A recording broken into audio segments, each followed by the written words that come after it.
palibhasa may gusto ka sa akin. Sabi ni Ruel. Uy, ano ka? Sabi ni Tom.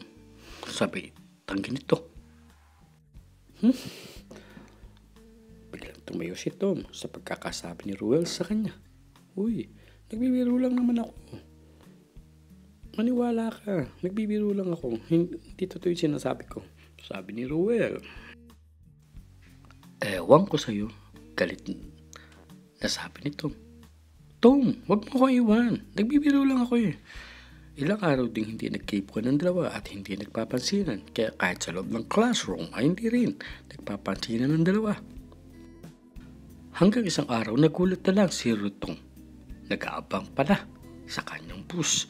Si Ruel at siya rin ang hinihintay.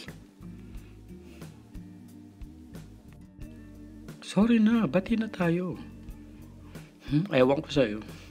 Sige na, bati na tayo. Promise, hindi ako ulit. Ewan ko sa'yo. Tigas na sabi ni Tom uli.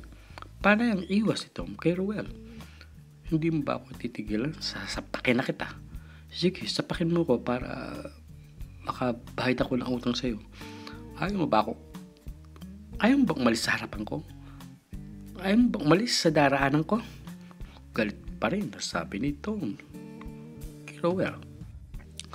Hindi ako aalis dito hanggat hindi mo tinatanggap ang sorry ko. Sa kalalakad ni Ruel ay hindi niya namamalayan na bigla na siyang nadupilas sa kalandaraanan. Iyon ay isa-isang pilapil sa bukid. Hindi alam ni Tom na bumaksan na si Ruel sa putikan. Bagay na hindi niya inaasahan. Tom, tulungan mo ako. Ewan ko sa'yo. Tom, please help me, Tom. Saglit niyang binalikan ng tingin ng kanyang kaibigan. Ruel, ano niya sa'yo? Sabi ni Tom. Lihim na natawa sa sarili si Tom sa aksidente ni Ruel. Imbis na tulungan ay nagtawa si Tom sa sinabi to. Pero namang sandaling yun, biglang nadulas din si Tom. Bagay na hindi inaasahan. Ay! Nabigla si Ruel sa pagkakabaksak nito sa patikan. Si Tom. Pero ng mga sandaling yun, hindi natawa si Ruel. Labis siyang nag-alala sa kalagayan ni Tom.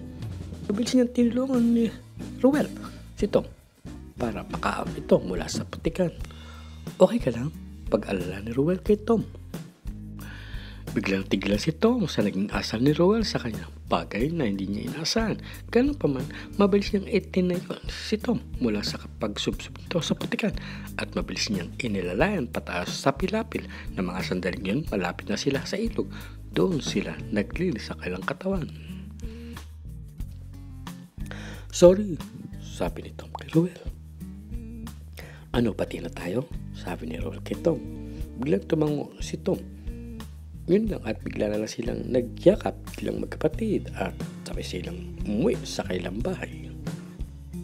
Kapwa na sila masaya ang dalawa kahit na sila ay nahulog sa putikan. Ang mahalaga sa kanilang dalawa ay nagkaayos na sila bilang magkaibigan. Kaya hanggang sa kanyang paglaki, lagi na si Tom ang nakakaalam ng kanyang mga suliranin. Naging palagay na ang loob nito. At yun ang naging dahilan para lalo pang lumalim ang kanilang pagsasamahan bilang magkaibigan. Kaya hindi na siya nagtaka nang nasa loob na siya ng bahay ni Tom. Baka mag-aasawa na ako, sabi ni Ruel kay Tom. Ha? Nabigla si Tom sa sinabi sa kanya ni Ruel. Bagay na hindi niya inaasahan. Ganun pa man, naging kalmado lang si Tom sa kanyang kaibigan. Sinong mapalad na mapapangsawa mo? Sabi ni Tom sa kanyang kaibigan na si Ruel. Hindi ka galit sa akin? Takang tanong ni Ruel kay Tom. Bakit ako magagalit? Ginusto mo yan, sabi ni Tom kay Ruel. Ang totoo, naguguluhan ako. Saan ka naguguluhan? Hindi ko alam kung ang lahat. Wala akong alam sa nangyari. Maniwala ka sa akin. Yun ang sabi ni Ruel kay Tom. Ewan ko sa iyo, masyado ka kasing malikot. Kaya yan, napala mo. Paano gagawin ko? Panagutan mo yan. Ikaw naman na may gusto niyan. Pero hindi ko naman siya mahal. Ano yun, isang araw? Nagpahipahayan kayo? Tapos, nagkulit ka na isang araw? Tatay ka na? Hindi mo ako naintindihan eh. Hindi na kumibo si Ruel. Alam niyang galit na naman ang kanyang kababata sa kanya. At yun ang ayaw niyang muling mangyari, ang magtampo sila sa isa't isa. Sige, alis na lang muna ako. Galit ka na naman sa akin pag hindi na mainit ang ulo mo. At saka na ako babalik. Aktong aalis na si Ruel, pero biglang pinigilan nito si Ruel. Huwag ka munang umalis. Dito ka na munang palipas ng umaga. Sabi nito kay Ruel. Sandali, ipaghahanda kita ng iyong makakain. Mabilis na tinungo ni Tom ang kusina para siya ang personal mag-asikaso ng pagkain ni Ruel. Ako na maghahanda ng aking hapunan. Salamat. Sabi ni Ruel. Kahit kailan hindi ko ginawa ang hindi ka paghandaan o pagsilbihan man lang. Bakit ginagawa mo sa akin ito? Sabi ni Ruel. Sandali lang, iinitin ko ang ulam at ihanda ko para sa iyo. Mabilis na tinungo iyon sa kusina ni Tom. Nang mga sandaling yun, napatingin lang si Ruel kay Tom, ang kanyang kaibigan. Mabait sa kanya. Iyon ang naisip ni Ruel sa kanyang sarili.